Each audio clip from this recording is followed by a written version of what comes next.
আজকে আমি তোমাদের সঙ্গে শেয়ার করব সুজি কচু আর রুই মাছ। এই যে দেখো, সুজি কচু আর রুই মাছটা আমি আগে থেকেই ভেজে নিয়েছি। এবার বসিয়ে দিয়েছি এদিকে কড়া।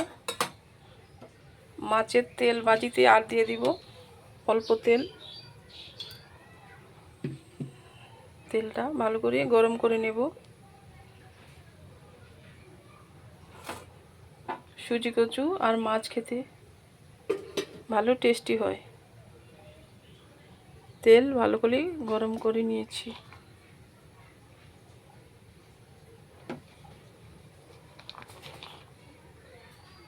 দিচ্ছি পেঁয়াজ। আমরা পেঁয়াজটাই বেশি ভালোবাসি, তাই পেঁয়াজ দিচ্ছি। তোমরা যারা ভালোবাসো কালো জিরেও দিতে পারো। নাড়াচাড়া দিয়ে দিচ্ছি।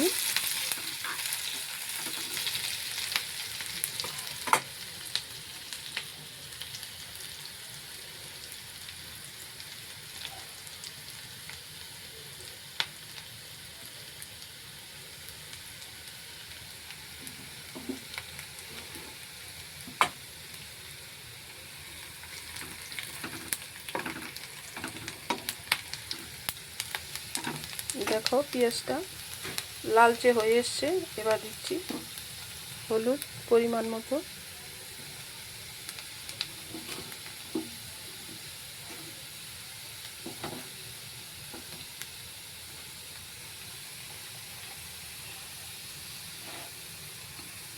দিয়ে দিচ্ছি আদা, পেঁয়াজ, কাঁচা লঙ্কা এক জায়গায় বেটে নিয়েছিলাম,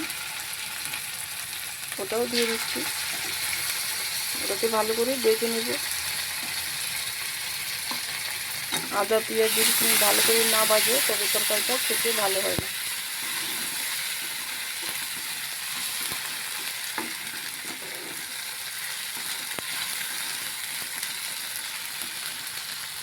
গ্যাসটা একটু কম করে দিলাম।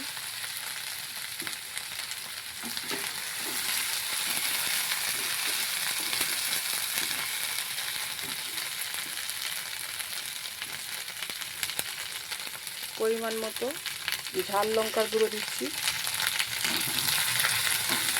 নেড়ে চেড়ে দেবো।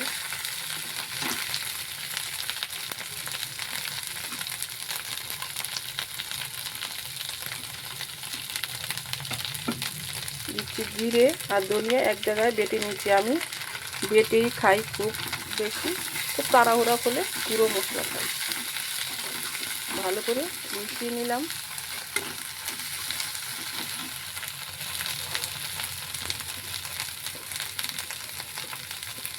সব মশলা ভালো করে ভেজে নিলাম। এবার দিয়ে দেবো আমি সুজি কচুটা আজকে আমি আলাদা করে ভাজিনি, কারণ আমি হাফ সেদ্ধ করে নিয়েছি। এই যে দিলাম সুজি কচু, ভালোভাবে মিশিয়ে নেব।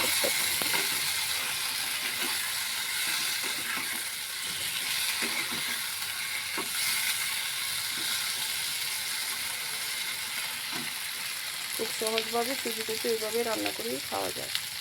কিছু পরিমাণ মতো নুন,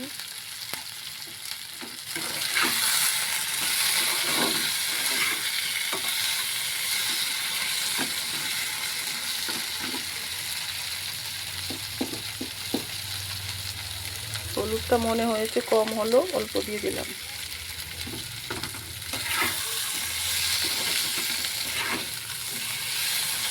ভালোভাবে সব কিছু ভেজে নেব।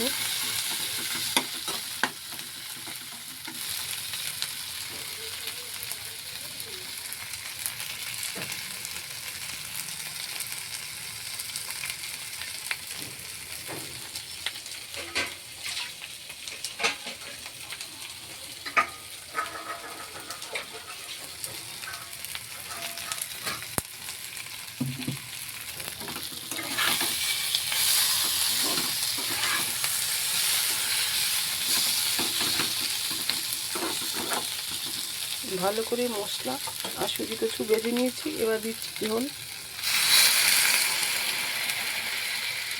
ঝোল আমার পরিমাণ মতো দিয়েছি। একটু নাড়াচাড়া দিয়ে দিচ্ছি যেন মশলাগুলো ঝোলের সঙ্গে মিশে যায়।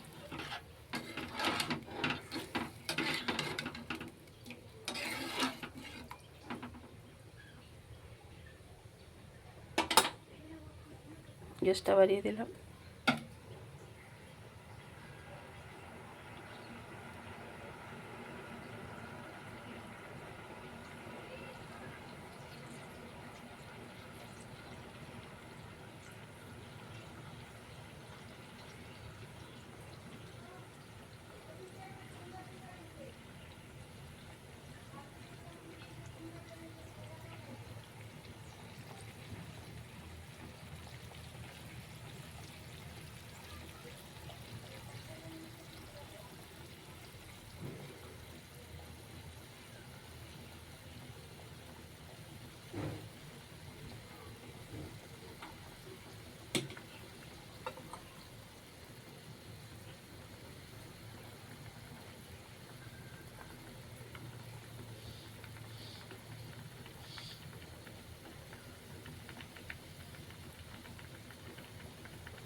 ঝোল ফুটে এসেছে, একটু নাড়াচাড়া দিয়ে দিচ্ছি।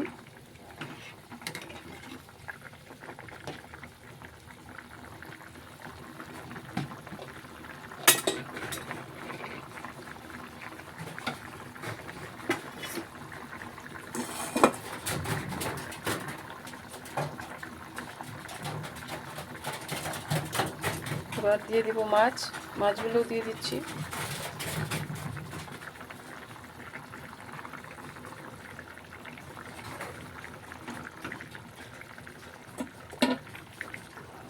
একটা মাথা ছিল, ওটাও দিয়ে দিলাম। কালকে শনিবার, আমরা মাছ খাবো না। উল্টিয়ে পাল্টিয়ে দেব যেন মাছগুলো দুপাশে ভালোভাবে সেদ্ধ হয়ে যায়।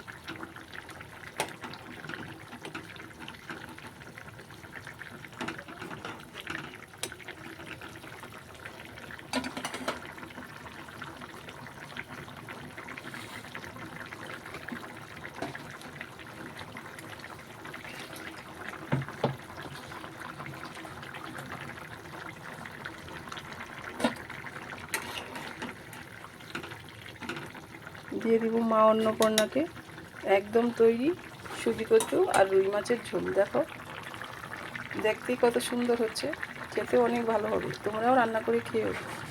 তৈরি আমার মাছের ঝোল।